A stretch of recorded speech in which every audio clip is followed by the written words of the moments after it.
Le sepsis est un fléau sanitaire, économique et social.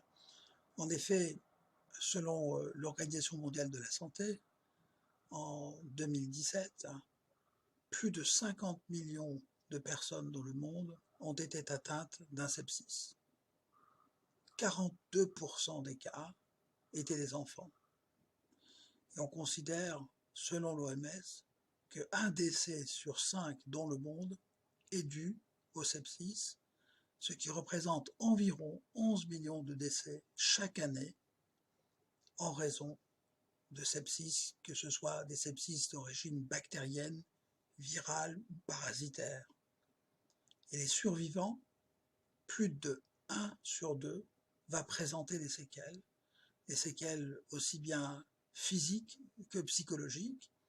Et Christa Braque, journaliste belge, a bien rapporté dans un ouvrage qu'elle a intitulé « À toutes jambes » le poids que représentent les séquelles du sepsis dans la vie au quotidien et à quel point survivre du sepsis peut être une difficulté de tous les jours.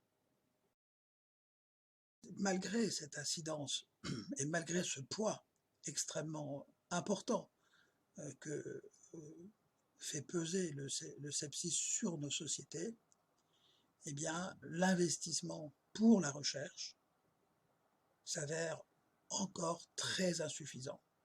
En effet, si on compare le sepsis à d'autres fléaux sanitaires comme les maladies cardiovasculaires, l'accident vasculaire cérébral ou le cancer, eh bien, on s'aperçoit que le nombre de cas chaque année est au moins équivalent, si ce n'est plus élevé pour le sepsis que pour les 3 autres fléaux, et pourtant l'investissement dans la recherche est pratiquement 10 à 100 fois moins important pour le sepsis que pour le cancer ou les maladies cardiovasculaires.